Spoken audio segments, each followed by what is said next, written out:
Bonjour mes frères et sœurs, bonjour à chacun et chacune. Je vais peut-être vous surprendre en ce matin, mais je voudrais vous souhaiter bonne fête. J'espère que vous allez comprendre cet étrange souhait. 1 Corinthiens 5, verset 8. Célébrons donc la fête, non avec du vieux levain, le levain du mal et de la méchanceté, mais avec les pains sans levain de la pureté et de la vérité. Quand nous lisons ce texte de Corinthiens 5, c'est un texte grave qui met en évidence des choses graves dans cette église de Corinthe. Et cela paraît incongru de trouver une telle exhortation à la fête, à la célébration d'une fête, dans un tel chapitre, dans un tel contexte.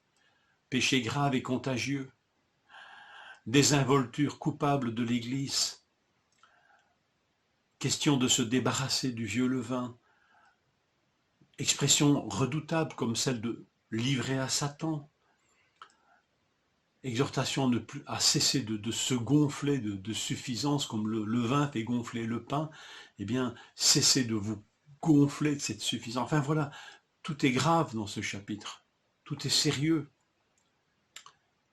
Alors pourquoi cette exhortation à célébrer une fête? Bien sûr que la fête mentionnée ici est celle, d'après le verset 7, de Pâques, Christ, notre Pâques, verset 7. Il ne s'agit pas ici de la fête de la bière, ou de la fête des voisins, ou de la fête des moissons. C'est la fête de Pâques dont il est question. C'est de cette célébration dont il est question dans ce texte. La fête de Pâques est la célébration d'une délivrance au travers d'événements dramatiques. La joie, dans cette célébration, s'entremêle avec la gravité, avec des souvenirs douloureux. Joie et reconnaissance, d'une part, souvenir d'un esclavage dont nous avons été délivrés, d'autre part. Voilà comment, dans quel état d'esprit cette célébration a lieu. Et c'est intéressant que Paul ici donne aux Corinthiens cette perspective.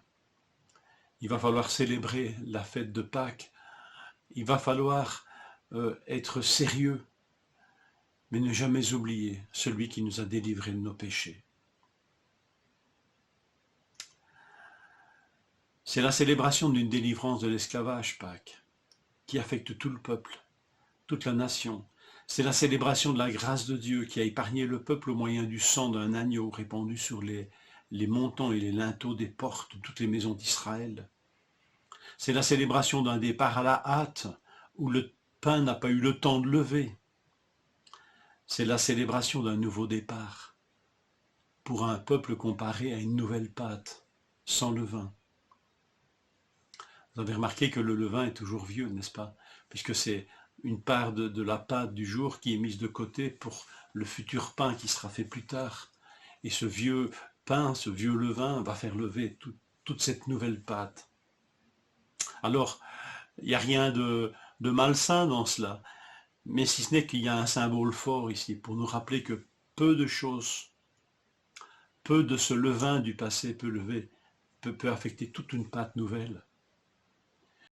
Des péchés pardonnés, repratiqués avec des involtures, peuvent affecter toute cette nouvelle pâte créée par Dieu. Célébration une fois l'an, pour ne pas oublier.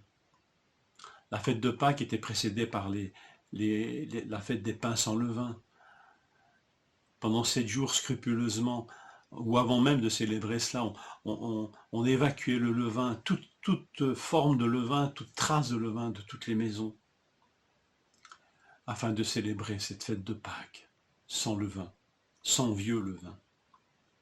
Donc la vie du chrétien, en fait, d'après ce texte d'un Corinthiens 8, est une célébration de cette fête de Pâques, de cette fête des pains sans levain, mais cela tous les jours de notre vie.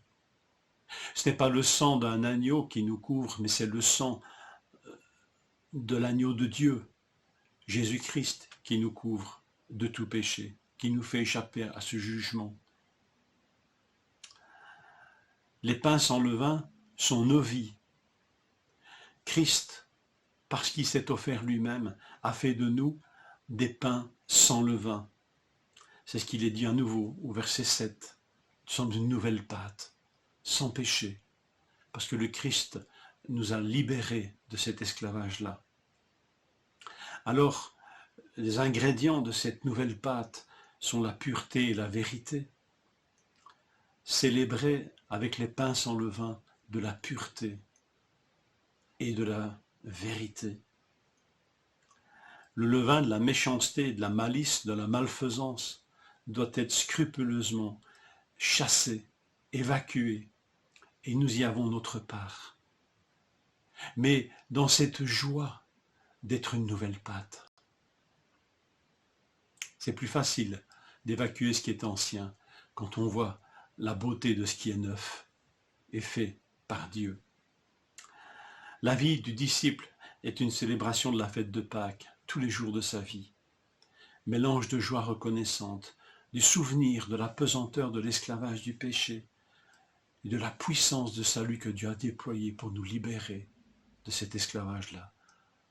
Frères et sœurs, célébrons cette fête des pains sans levain tous les jours de notre vie, puisque le Seigneur nous y invite et que Christ notre Pâques a été immolé. Bonne fête en cette journée. Que le Seigneur vous bénisse.